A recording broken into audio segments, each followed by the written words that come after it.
Parliament విషయానికి కోసం అన్న పార్లమెంట్ లో ఒక్కొక్క నియోజకవర్గం ఎవరు గెలుస్తారో అని మీరే అనిపిస్తుంది. ఫస్ట్ ఆదిలాబాద్ చూసుకుంటే ఎట్లుంది? ఆదిలాబాద్ లో బీజేపీ గెలుస్తుంది. బీజేపీ అవుట్రైట్ గా గెలుస్తుంది. ఎందుకంటే అక్కడ బీజేపీ పార్లమెంట్ సెగ్మెంట్ లో 4 ఎమ్మెల్యేలు ఉన్నారు. అవును. పాయల్ శంకర్ ఆదిలాబాద్ నుంచి ఉన్నాడు, హరీష్ అని సిర్పూర్ కాగజ్ నుంచి ఉన్నాడు, నిర్మల్ నుంచి మహేశ్వర్ రెడ్డి ఉన్నాడు, ముదోల్ నుంచి రామారావు పటేల్ ఉన్నాడు. బీజేపీకి అంత వ్యతిరేకత ఉన్నప్పుడే ఆ 4 గెలిచారు. అవును. ఇప్పుడు ఇంకా మోడీ వేవ్ నడిచింది కాబట్టి కళ్ళు మూసుకొని అక్కడ ఆదిలాబాద్ లో బీజేపీ గెలిచే అవకాశాలు ఎక్కువ.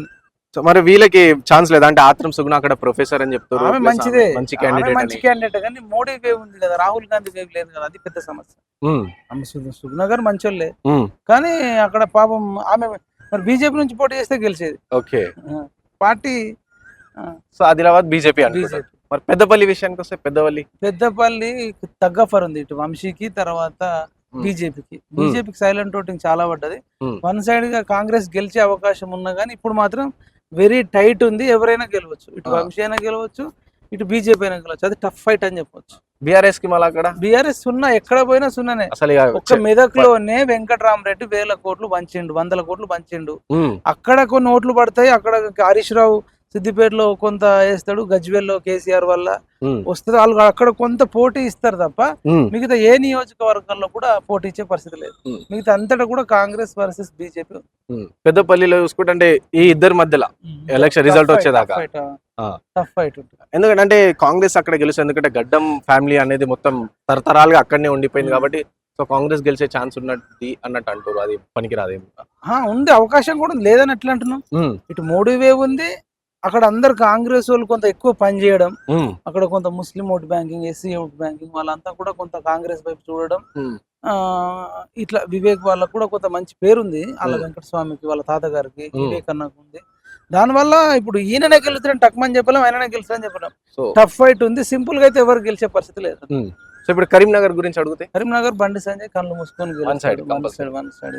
భారీ మెజార్టీతో గెలుస్తారు. అంటే రేవంత్ రెడ్డి ఫ్రెండ్ కూడా ఉన్నారు కదా అక్కడ, ఉన్నారు కానీ రేవంత్ రెడ్డిని చూసి ఇవ్వబడు. రేవంత్ రెడ్డి వల్లనే మైనస్ అయిపోయింది. పాకిస్తాన్ ఎక్కువ డెవలప్ అయింది, బంగ్లాదేశ్ ఎక్కువ డెవలప్ అయింది, భారతదేశం వెనకబడ్డది, మోడీ సిగ్గుపడాలి ఇట్లాంటి వ్యాఖ్యలు చేసిండు కదా. దీని వల్ల ఇంకా రివర్స్ అయింది. గాడిద పుట్టు పట్టుకొని నెత్తి మీద తిరగడం ఏమిచ్చింది బీజేపీ ప్రభుత్వం అంటే అంతా సున్నా అయితే తీయదు కదా, ఎంతో కొంత చేసి ఉంటది. ఇది ఇచ్చింది ఇది చేయలేదు అనాలి. ఇంకోటి జాతీయ ఎన్నికలు ప్రాంతాలకు సంబంధించి ఎక్కువ మాట్లాడకూడదు కానీ అదే వాళ్ళు ముట్టుకున్నారు కాబట్టి బండి సంజయ్ అక్కడ గెలుస్తాడు. నిజామాబాద్ లో ధర్మపురి అరవింద్ గెలుస్తాడు, పక్క గనిషాట్ మల్కాజ్గిరిలో ఈటల రాజేందర్ గెలుస్తాడు, చేవేళ్లలో కొండ విశ్వేశ్వరరెడ్డి గెలుస్తాడు. అంటే వీళ్ళకి మంచి పేరు ఉంది, కొంత వ్యక్తిగతంగా మంచి పేరు ఉంది, మోడీ వేవ్ ఉంది కాబట్టి రెండు యాడ్ అవుతున్నాయి. సికింద్రాబాద్ లో కిషన్ రెడ్డి గారు ఇస్తాడు. ఇటు పద్మారావు అంటే సికింద్రాబాద్ గడ్డ పద్మారావు అడ్డా కానీ అసెంబ్లీకి అడ్డా. ఓకే, అసెంబ్లీ దాటి ఇప్పుడు ఖైరతాబాద్ లో ఈయనది ఏముండదు, అంబర్పేటలో ఏముండదు, ముషీరాబాద్ లో ఏముండదు, సనత్ నగర్ లో ఏముండదు, బంజారా హిల్స్ లో ఏముండదు, ఈయనది ఏముంటది. ఓన్లీ ఆ సీతాఫల్ మండి వారాసి కూడా ఆయన సికింద్రాబాద్ ఏరియాలో ఉంటది ఒకటి.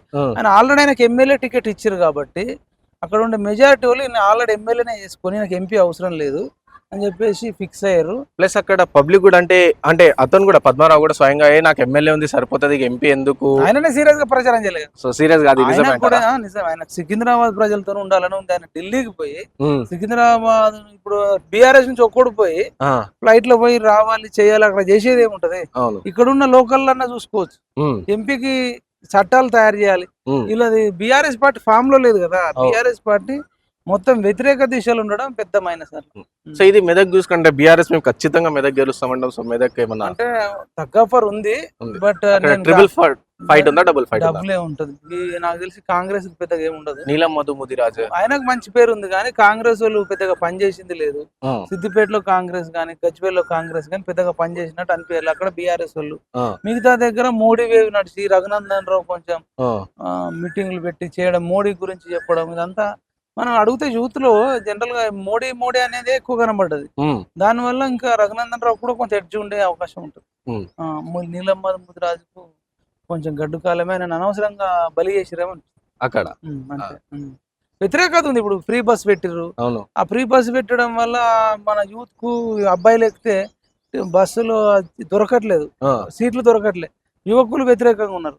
కండక్టర్లు డ్రైవర్లు కూడా వాళ్ళు ఆర్టీసీ నడిపిస్తే వాళ్ళు అప్పటికంటే ఇప్పుడే ఎక్కువ ఎక్కుతున్నారు. అవును, ఎక్కువ అసలు ఈ స్ట్రెస్ బస్సు ఫీల్ అవుతారు, స్ట్రెస్ ఫీల్ ప్రెషర్ అవుతారు, అవుతుంది వాళ్ళు వాళ్ళకి. ప్రెషర్ అవుతారు, తిడుతున్నారు. అవును, ఇప్పుడు ఆర్టీసీ కార్మికులు దూరమయ్యారు, ఆటో డ్రైవర్స్ ఆటో డ్రైవర్లు మా పొట్ట కొట్టిండు మా అని చెప్పేసి వీళ్ళు దూరమయ్యారు. ఆటో డ్రైవర్లు ఎవడికి ఎక్కితే వాడికి చెప్తుర్రు రేవంత్ రెడ్డి కోటేయకండి, మా ఫ్రీ బస్ మహిళలకు పెట్టడం వల్ల మాకు నష్టం జరిగిందని చెప్తారు. ఇవన్నీ నీలమ్మకు కూడా మైనస్ అవుతున్నాయి అంటున్నా.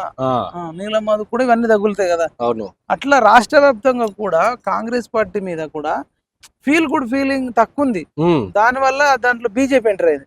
ఒకవేళ రూలింగ్ కరెక్ట్ ఉండి ఫ్రీ బస్ పెట్టకుండా రైతు బంధు టక్మని 1 month లేచి ఉండి 3 నెలలు సాగదీయకపోతే బాగుండేది. ఇంకా చాలా మందికి 4 ఎకరాల పైన ఉన్నోళ్ళకు ఇప్పటికీ రాలేదంటున్నారు. అవును, రైతు రుణమాఫీ ముందే చేసి ఉంటే బాగుండేది, ఆగస్టు తర్వాత అంటున్నాడు. ఆ మహిళలకు 2,500 ఇస్తానని చెప్పి ఇంక ఇయ్యలేదు, వాళ్ళు కూడా కొంచెం కోపం ఉన్నారు. వృద్ధులు కూడా 4,000 పెన్షన్ ఇస్తాను ఇప్పుడు 2,000 వస్తుందని వాళ్ళు కొంత అసంతృప్తి అయితే ఉంది. ఈ అసంతృప్తి అనేది బీజేపీకి అడ్వాంటేజ్. సో ఇది నాగర్ కర్నూలు చూసుకుంటే అక్కడ ఆర్ఎస్ ప్రవీణ్ కుమార్ సార్ 3వ ప్లేస్ ఉంటాడు. భరత్ కి ఎక్కువ ఛాన్స్ ఉంది అక్కడ. భరత్ కు తర్వాత మల్లు రవి ఉంది, కానీ మల్లిరావు మీద కంటే కూడా భరత్ మీద మంచి సింపతి ఉంది. మోడీ మీద మంచి వేవ్ ఉంది. సైలెంట్ ఓటింగ్ మోడీకే పడ్డది, అక్కడ భరత్ గెలిచే అవకాశాలు ఎక్కువ ఉన్నాయంట. సో ఇదంతా ఓవరాల్ గా చూసుకుంటే ఎన్ని వస్తాయి అనుకుంటారు? అంటే బీజేపీకి ఎన్ని వస్తాయి, కాంగ్రెస్ కి ఎన్ని వస్తాయి? అదే చెప్తున్నా, ఒక 10 సీట్ల వరకు బీజేపీకి వచ్చే అవకాశం. వాళ్ళు అనుకున్నట్టు డబుల్ డిజిట్ వస్తుంది అంటారా? బీజేపీకి 9, 10 అట్లా వచ్చేటట్టున్నాయి. కాంగ్రెస్ కి ఏంటంటే ఖమ్మం, నల్గొండ, మహబాద్ 3 వాళ్ళకి వచ్చేసాం. ఆ 3 గన్ షాట్ గా చెప్పగలుగుతావు. తర్వాత ఇప్పుడు Peddapalli tough fight, Nagar Kurnool tough fight, ఇంకా వీళ్ళు ఇంకా ఇక్కడ టఫ్ ఫైట్, ఇంకెక్కడ టఫ్ ఫైట్ లేనే లేదు. ఇప్పుడు వాళ్ళకు మైండ్ దిమ్మ తిరిగి మైండ్ బ్లాక్ అవుతుంది. కాంగ్రెస్ 14 సీట్లు అన్నాడు, 4 సీట్లు వస్తే అయిపోతుంది. అట్లుంది పరిస్థితి గ్రౌండ్ గా.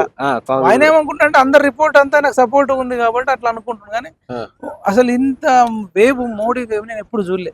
ఒకప్పుడు సీనియర్ ఎన్టీఆర్ వేవ్ నడిచింది, తెలుగు జాతి లేవరా, తెలుగు వీర లేవరా అన్నట్టు. ఇక్కడ మోడీకి సంబంధించినది ఎక్కువ తిరిగినాం కదా అన్ని నియోజకవర్గాలలో, అది కనిపించినది.